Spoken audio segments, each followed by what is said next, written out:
Jangan lupa klik tombol subscribe dan aktifkan loncengnya.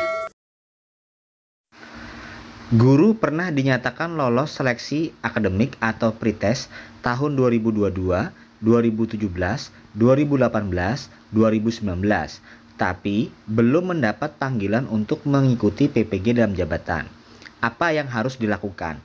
Ini adalah pertanyaan dari netizen Bapak Ibu ya, dan diposting di situs ppg.kemendikbud.go.id. Namun tahun 2022-nya ini saya tambahkan Bapak Ibu ya. Lalu jawabannya adalah guru yang telah dinyatakan lolos pretest atau seleksi akademik, maka selanjutnya adalah mengikuti seleksi atau verbal administrasi pada SIM PKB. Jika telah dinyatakan lulus seleksi atau verbal administrasi pada tahun tersebut, maka berkesempatan mengikuti PPG dalam jabatan pada tahun tersebut sesuai ketersediaan kuota. Tahapan selanjutnya agar dipantau melalui akun SIM PKB masing-masing ya, dan laman PPG secara berkala. Jadi jelas Bapak Ibu ya, bagi Bapak Ibu yang sudah lulus pretest, lulus seleksi akademik tahun 2017, 18, 19 dan 2022 yang belum kuliah PPG, tinggal menunggu plotting atau tinggal kuliah aja. Tentu sesuai dengan ketersediaan kuota Bapak Ibu ya.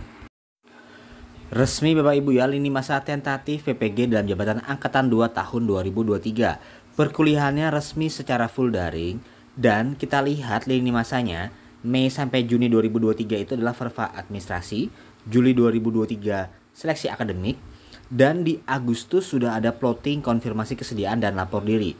Perkuliahannya, pelaksanaan PPG-nya dari September, Oktober, dan November. Jadi 3 bulan Bapak Ibu ya. Kemudian di Desember lanjut UKM PPG atau uji kinerja UKIN dan uji pengetahuan UP. Kemudian di Desember, biasa Desember akhir itu mulai ada pengumuman hasil UKM PPG. Berarti jika Bapak Ibu lulus di tahun 2023 PPG dalam jabatan angkatan 2, insya Allah di tahun 2024 akan mendapatkan tunjangan sertifikasi guru pertama kali Bapak Ibu ya. Semoga Bapak Ibu semua lulus Bapak Ibu ya. Amin.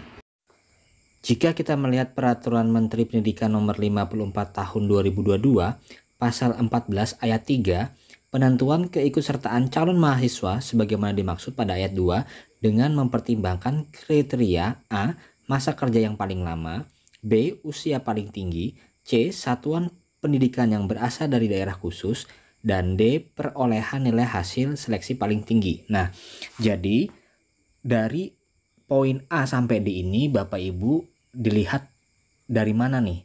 Nah, kemungkinan baru bisa langsung dipanggil untuk kuliah PPG. Itu pun juga harus tentu sudah lulus seleksi akademik atau lulus pretest PPG. Lantas bagaimana jika tidak lulus? Jika tidak lulus seleksi akademik atau tidak lulus pretest, otomatis Bapak Ibu akan tes seleksi lagi, tes pretest lagi Bapak Ibu ya. Tentu menunggu jadwal yang akan ditentukan. Bagaimana kuliah PPG secara daring? Semua sudah saya buatkan videonya, cek saja di YouTube saya. Bagaimana kuliah PPG secara daring Budi Wijaya Guru. Semoga bermanfaat Bapak Ibu ya. Adapun peta konsep untuk PPG dalam jabatan secara daring, tahapannya dari pertama adalah seleksi administrasi, kedua lulus seleksi akademik, ketiga konfirmasi kesediaan, keempat penetapan calon mahasiswa PPG dalam jabatan, dan kelima adalah lapor diri. Dilanjut kuliah, keenam, ke-9 desain pembelajaran inovatif, ke-8 uji komprehensif, ini seperti sidang skripsi Bapak Ibu ya.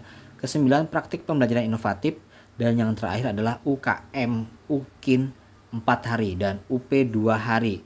Biasanya UP ini ada kisi-kisinya Bapak Ibu ya. Jadi gongnya PPG itu di tahap ke-10 nanti Bapak Ibu ya, tes UP dan tes UKIN.